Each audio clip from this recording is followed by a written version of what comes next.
So I gotta know, Bama Nation and beyond, what do you guys think, right? After the game against Indiana, Fernando Mendoza gave a fabulous interview. Part of that interview, one of the questions, he answered by shouting out the Alabama players, saying they came up to him after the game, were praising him, pumping him up, as he said, and just telling him he had a really good game, right? It came now. You didn't see this, right? Unless you were there. If you were there, share what you saw if you saw anything. But it just the way he explained it seemed like an Alabama team that was okay enough with losing to go praise another player. Like, I get it. You do see after every single game, guys dapping each other up, maybe a little grin, win or lose, because a lot of them played together, right? Or they played against each other. They went to camps together nowadays, on the same recruiting visits, etc.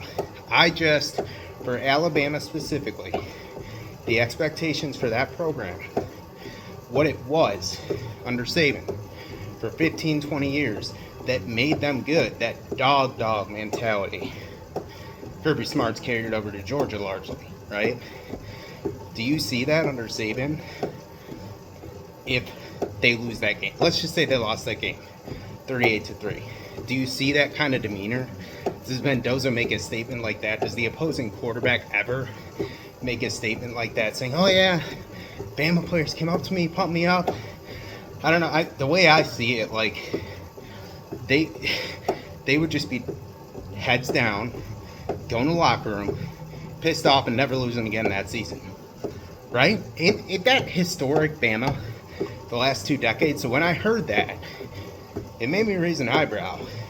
And all this talk about Bama's back on a level playing field, clearly that's transparent. Not just with this game, but you can argue the last 2 years. Since the portal, you can really argue. But let me know your thoughts. That was intriguing to me. It's kind of telling. That's part of the reason they're back on the same level.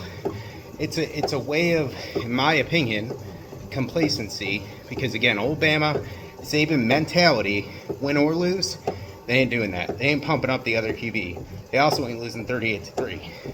They may lose 38-28, right, to a better team, but they don't get blown out like that. Herbstreit said it during the game too. They just looked blank. They looked no energy. They looked like what they did when they were down 17-zip against Oklahoma. They just got lucky and came back in that one. Let me know your thoughts on that. Follow @PigskinPD on X. Thanks for bearing with me through my cardio.